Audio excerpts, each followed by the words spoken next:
Olá, aqui Estudo Novo com vocês, meus queridos amigos e irmãos, sempre comprometido com a palavra da graça de Deus e em linha com o novo pacto de melhores e superiores promessas. Muito obrigado, sou o apóstolo Miguel Ângelo, minha gratidão pelo prestígio que você está concedendo ao pregador e ao reino, porque eu estou aqui em nome do Senhor Jesus Cristo. Hoje eu quero conversar sobre um assunto com você que é muito difícil de ser falado, mas eu preciso lhe falar. O Espírito colocou em meu coração esse desejo. Fale ao meu povo sobre o relacionamento comigo, disse o Senhor, através de finanças. É muito difícil porque os maus exemplos que estão aí na praça são fortes e o mercantilismo, né, no meio da obra de Deus é uma coisa conhecida. Pedro disse, olha, fazem comércio de vós. Olha quantas expressões aí negativas e que deixam as pessoas muitas vezes fora de um plano de Deus, de um projeto de Deus, de um fundamento de Deus que leva à vida de prosperidade. Convidar você para ir até o meu escritório comigo. Estamos aqui dentro dos estúdios da Igreja Evangélica Cristo Vive e agora, para estudarmos a palavra, vamos neste ambiente de escritório, de gabinete, calmo, tranquilo, conversar com você. Muito bem. Eu quero lhe falar sobre finanças. E eu quero lhe falar de forma sábia, de forma bíblica, de forma espiritual. O povo de Deus não tem ideia de quantos benefícios existem quando alguém se torna um semeador, um investidor no reino.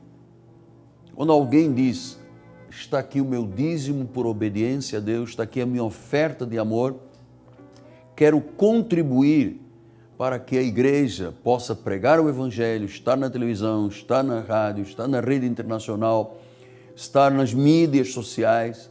Então, para fazermos a obra de Deus ir adiante, nós precisamos que o povo que segue o apostolado, ou qualquer cristão em qualquer lugar do mundo, se tornem pessoas muito abençoadas. E você sabe, Paulo escreve aos Gálatas 6:7, ele diz assim, olha, de Deus não se zomba, aquilo que o homem semear, é isso que vai ceifar, é isso que vai colher. Se eu semear para a carne, eu colho corrupção. Se eu semear para o Espírito, eu colho a bênção de Deus. A bênção de Deus que enriquece e com ela não traz desgosto. Então, como já foram feitas muitas transformações àquilo que Deus diz, sempre com o objetivo do mercantilismo, eu preciso que você volte comigo à palavra de Deus sem medo, sem temor, sem lógica, sem pré-julgamento, para que você possa entender definitivamente que servir a Deus porque nós o amamos, porque nós obedecemos ao Senhor, porque nós temos Deus num conceito altíssimo, total na nossa vida. Veja que desde os tempos de Abraão, 430 anos antes da lei, 430 anos antes da lei, Deus estabeleceu com Abraão um pacto, uma aliança. Por quê? Porque Abraão, depois de uma guerra, vencendo 3 reis, com 318 apenas, eles trouxeram os despojos da guerra e perante aquela riqueza toda, o Espírito tocou o coração de Abraão e disse, Abraão, dizime, tira a 10ª parte, porque é através desta 10ª parte que Deus trabalha, a parte que é sagrada. Muitos personagens da Bíblia foram altamente enriquecidos porque foram pessoas semeadoras. Foram pessoas que cumpriram e seguiram os fundamentos bíblicos em nome de Jesus. Os fundamentos quer dizer que nós estamos com alicerces. Não é apenas dê dinheiro para botar um caroço de feijão não sei de quê, um copo de água e um azeite. Não, eu estou dando conscientemente o fruto da minha vida, a minha própria vida, o resultado do esforço, da batalha de um mês, eu tenho a coragem de oferecer a Deus no altar da igreja para que Deus use a minha e a de todos nós, a contribuição para que Deus seja engrandecido. Então, quais são os fundamentos que nós encontramos? Número 1, Jesus é a única fonte de provisão. Amado, eu insisto com esta ideia várias vezes na igreja, porque nós somos muito tentados em resolver problemas e dizer, não, se Deus falhar, então eu vou ao banco e peço um empréstimo. Eu tenho um amigo agiota que dá dinheiro, juros tremendos. Eu tenho uma pessoa de família que pode ser o meu socorro. E muita gente desvia o foco da sua vida para o banco, para o amigo, para o familiar, para o agiota. E eles não sabem, e eu quero lhe passar isto, porque isto é a minha vida, que a única fonte é Jesus Cristo. É dele que eu espero um milagre todos os dias, todos os dias, todos os dias. E, aliás, Deus preparou este dia, este sábado, porque neste dia Ele quer manifestar a sua glória nesta questão de finanças. Então, primeiro fundamento, Deus é a única fonte. O Senhor Jesus é a única fonte. Eu não penso assim, aquele irmão, aquela irmã, aquele irmão. Não, eu penso, Deus. Ele é a única fonte. Segundo lugar, nós temos que entender o mistério que existe entre o dar e receber. No livro de Lucas, capítulo de número 6, Mateus, Marcos, Lucas, Jesus deixa aqui uma expressão muito interessante, que é o segundo fundamento daquilo que eu lhe quero passar. 6:38. Olha o que diz a palavra do Senhor. Dai e dar-se-vos-á. Boa medida, recalcada, sacudida, transbordante, generosamente vos darão.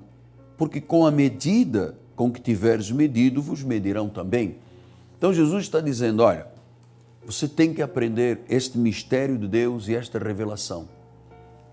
Para eu receber, eu tenho que dar. Portanto, isto é um fundamento, segundo fundamento. Primeiro, Deus é minha fonte, não espero de nada nem de ninguém, espero em Deus. Segundo lugar, eu quero dar livremente, voluntariamente, com alegria, aquilo que é o fruto do meu trabalho, das minhas lutas diárias, do meu suor. Eu tiro uma parte sagrada e dou a Deus, chamado dízimo, ou uma oferta de amor votiva. Tudo isso na vida começa com dar e receber. Olha só, se você quer ser uma pessoa muito amada, você tem que amar muito. Pastor, a minha esposa não me ama. Você ama a sua esposa? Meu marido não liga para mim. Você liga para ele? Mas não é ele que tem que vir. Não, não é ele que tem que vir. Não existe uma regra que diga é o homem que toma a iniciativa ou a mulher. Se eu quero colher amor, eu tenho que amar. Se eu quero colher respeito, eu tenho que respeitar. Se eu quero colher algo socialmente, eu tenho que ser um homem social. Se eu quero colher paz, eu tenho que ser um perdoador primeiro, senão a paz não chega. Assim é nas questões financeiras com Deus. Primeiro fundamento, Deus é a única fonte. Segundo fundamento, eu tenho que aprender o dar para receber. Aliás, no livro de Atos dos Apóstolos diz isso, melhor é dar do que receber. Eu sei que esta é a grande batalha que o inimigo tem com o povo de Deus, porque se ouviram já muitos maus exemplos no nosso país e então as pessoas criaram uma certa reserva com isto que é fundamento, que é absoluto. Eu tenho visto gente decolar na vida, amado. Eu tenho visto empresários neste período de pandemia, empresários fiéis, contribuintes, pessoas que dão suporte ao obra de Deus, suas empresas continuam crescendo, grandes negócios feitos, restauração de vidas familiares, volta de filhos que estavam afastados e desviados. Nós temos visto muitas coisas, tudo fruto daquilo que a minha alma deseja e que eu trago a Deus em termos financeiros também. Então, terceiro fundamento, nós temos um pacto de bênção com Deus. Um pacto de bênção com Deus. Em Deuteronômio, o Senhor diz, 8,18, ele diz, olha, não te esqueças que sou eu que te dou forças para adquirir riquezas. Esta declaração de Deus não está apenas na teoria, ele diz, lembra-te, sou eu que te dou forças para adquirir riquezas. E sou eu, ou fui eu, que fiz um juramento, eu prometi aos vossos pais, está falando de Abraão e aos demais patriarcas, cumprir aquilo que eu jurei. Então, veja, Deus proíbe juramentos, e Ele mesmo fez um juramento, porque Ele é Deus, e disse, olha, eu não deixarei de vos abençoar, eu tenho um pacto, fui eu que estabeleci esse pacto com Deus, né, com os meus filhos, com os meus patriarcas, fui eu que decidi, fui eu que toquei o coração de Abraão, para que Abraão não vivesse de forma servil ao dinheiro, aos despojos, à riqueza, mas que destinasse uma parte chamada dízimo para mim. Foi ele que fez isto. Foi ele que fez isto através de Moisés. Foi ele que fez isto em Isaac, Jacó, a descendência de Abraão, Isaac, Jacó, José. Essa descendência toda vem de um viés, de um perfil sacerdotal. Todos eles foram pessoas que investiram seu esforço, sua vida, seu suor, seu dinheiro na obra de Deus. Aliás, Isaac tinha passado, diz em Gênesis 26, que Isaac estava passando um momento de fome, de grande necessidade, e ele tentou descer o Egito em busca de um rei, Abimeleque, que lhe desse dinheiro. E Deus disse, não faças isso. Não busque Abimeleque, não vá ao Egito, não desça, não, a tua fonte sou eu. Amado, você crê nisto, apóstolo Miguel? Olha, não posso crer de outra forma. A minha vida espiritual é muito intensa, é muito comprometida. Quando eu digo Deus é a única fonte, eu já disse também que eu entendi há 46 anos que para ter eu tinha que dar, que era melhor dar do que receber. Dai e dar-se-vos-á. Boa medida, recalcada, sacudida, transbordando. Ele disse que você dá uma e recebe 4 medidas. Boa medida, recalcada, sacudida e transbordante. Diz, com a medida que você medir, você será medido. Porque haverá pessoas, e o próprio Deus, e pessoas que Ele estabeleceu, que vão ser generosos com você. Olha, eu tenho visto, volto a dizer com todo respeito, pessoas decolarem, empresas decolarem, empreendedores decolarem, pessoas neste período tão difícil, que têm comprado casa, carro, feito viagem, enfim, muitas coisas que as pessoas estão fazendo, fruto do pacto e da aliança com Deus, em termos financeiros. Eu queria lhe estimular, como seu pastor, como seu amigo, como profeta pessoal da sua vida, que você, a partir de hoje, separe algo. Você sabe, o livro de Gênesis 23:15 diz, ninguém compareça perante mim com mãos vazias. Se eu tenho coragem de acreditar na minha salvação, se eu tenho coragem de acreditar na vida eterna, porque Deus disse, se eu acredito na salvação porque Ele estabeleceu, qual é a dificuldade de eu colocar a minha vida financeira nas mãos de Deus? Se eu acredito nas coisas da eternidade, eu não vou acreditar naquilo que é tangível, naquilo que é verdadeiro. Então, na realidade, o inimigo tem batalhado muito. Eu às vezes recebo pessoas no nosso ministério, porque eu fui muito explorado na minha fé. Eu fui muito explorado na minha fé. Porque as pessoas usam um marketing com esta questão na obra de Deus. Claro que não são todos os lugares, existem montes de lugares maravilhosos, igrejas maravilhosas, mas você sabe, o positivo você passa a 7 pessoas, o negativo a 13 pessoas. Então, estabeleceu-se aí várias regras contra Deus, contra a palavra, como se o que Deus colocou aqui quando Ele diz, trazei o vosso dízimo na casa do Senhor, Abraão dizimou, agora são homens mortais que recebem, mas na realidade a oferta vai para Deus. Paulo disse, olha, Deus ama o que dá com alegria. Então nós temos que restaurar estes valores na nossa vida. Se eu quero ter prosperidade, abundância, se eu quero ter, além da prosperidade e abundância, uma liberdade financeira e estabilidade em tempos instáveis, eu preciso de primeiro renunciar à minha carne e me tornar um semeador. Você sabe, há pessoas que quando nós terminamos o programa, ligam e dizem, eu quero contribuir, eu quero investir, eu quero participar desta programação, ela é importante para mim. Estão semeando. Estão semeando. E nós temos que ter a coragem de acreditar que nós somos merecedores do melhor de Deus. Merecedores do melhor de Deus.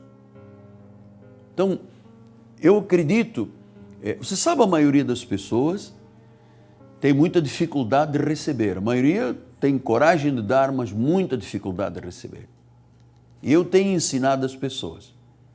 Às vezes eu ofereço um presente a alguém e diz, não era preciso, apóstolo. Por quê, doutor Rosana? Não precisa, não se incomode. E tem dificuldade de receber. Eu não tenho. Quando alguém chega e diz, está aqui uma oferta para o apóstolo de vida pessoal, eu digo, com ações de graça recebo, profetizo uma grande colheita. Tem pessoas que trazem, por exemplo, caixas de fruta para o apóstolo. Eu sempre digo, recebo com ações de graça e profetizo. E isto que você está semeando, você vai colher. Eu recebo muitos presentes na igreja, você pode imaginar, desde a torta, bolo, frutas, enfim, muitas coisas. Fruto de pessoas que sabem que aquele que lhe instrui nas coisas espirituais é digno de receber as coisas materiais. Então, nós focamos a nossa semeadura sabendo que nós vamos colher. E eu só colho.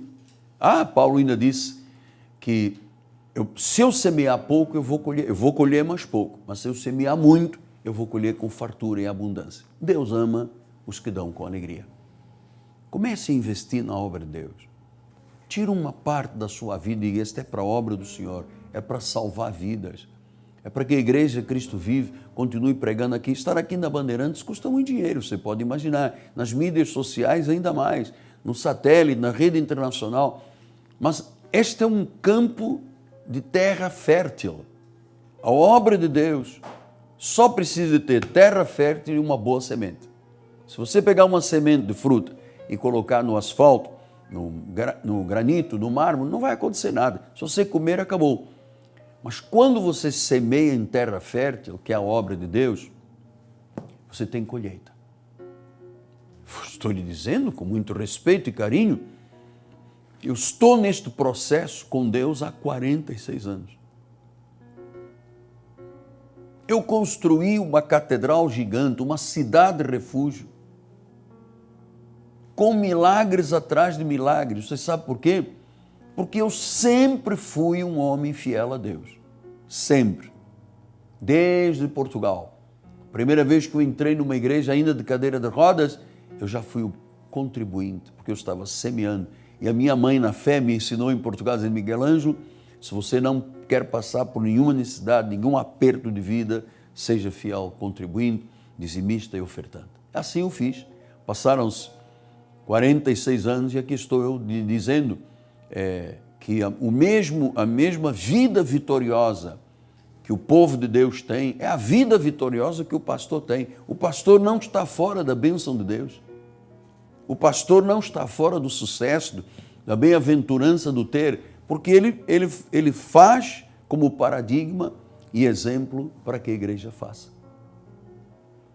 Eu amo a Deus e eu entendo muito, graças a Deus, do significado do dar para receber. Até um sorriso, até um olhar, até um afago, você vai ter troco de volta. Aquilo que o homem semear, o homem colherá. Amém? Muito obrigado. Espero em Deus ter lhe ensinado e lhe encorajado com fundamentos bíblicos, com bases bíblicas, teológicas, corretas, que não tem nada a ver com mercantilismo nem com comércio. Tá bem?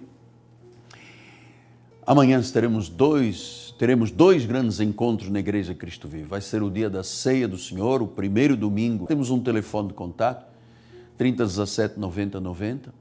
Ligue para nós, estamos cuidando com as bispas da igreja de muitas pessoas que acessam o nosso ministério. 3017 90 90. Amanhã, 9 e 18 horas, Rua Maricá, 320, bairro de Campinhos, zona oeste do Rio de Janeiro. Aqui na Cristo Vive, há um lugar que é seu. Há um espaço para você começar uma vida espiritual, para você vir cultuar ao Senhor na casa do Pai, trazer a sua família. Olha, eu queria terminar lhe dizendo, a maior herança que você pode dar aos seus filhos é o cristianismo. O resto, vem e volta. Muito bem. Quero agradecer ao povo da Igreja Cristo Vive que dá o suporte para a nossa programação.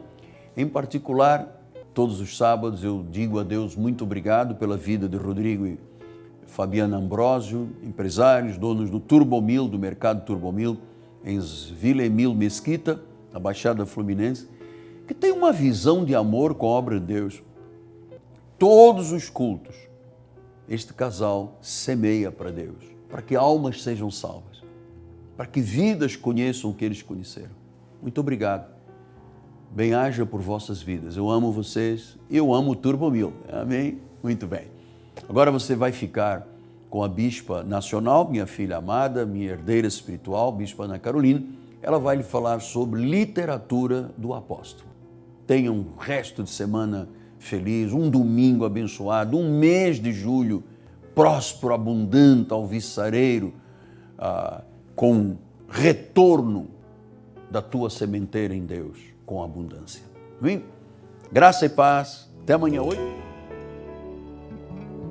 Olá, graça e paz. No livro do apóstolo Miguel Ângelo, Cura Divina, na página 12, diz assim: vamos descortinar a mensagem reveladora da graça de Deus contida na mensagem bíblica já mencionada. Ao ver a mulher enferma e encurvada, Jesus chamou-a e disse-lhe: mulher, estás livre da tua enfermidade. O detalhe está em: Jesus viu, chamou e disse. Ela obteve a graça de Jesus, o favor imerecido do Senhor, a sua misericórdia, seu amor, sua bondade para com ela, que estava doente, fraca, encurvada sob o peso dos anos e da doença. A graça de Deus é a sua espontaneidade em relação a seus filhos. Jesus, vendo-a numa sinagoga, no meio de uma multidão, ficou atento a cada detalhe, a cada movimento seu e chamou-a para falar-lhe. Aliás, Deus conhece cada detalhe da nossa vida, conhece cada movimento nosso, conhece todas as nossas palavras, mesmo antes de serem pensadas ou ditas. Nós somos feitura de suas mãos. Foi Ele quem nos criou, sendo um Deus de detalhes, e por isso conhece e sabe tudo o que acontece conosco. Nenhum cabelo cai da nossa cabeça sem que Ele permita. Jesus interessou-se pela mulher da citação bíblica. Graça é isto, é o interesse de Deus para com os seus, o que mostra o quanto Ele se importa.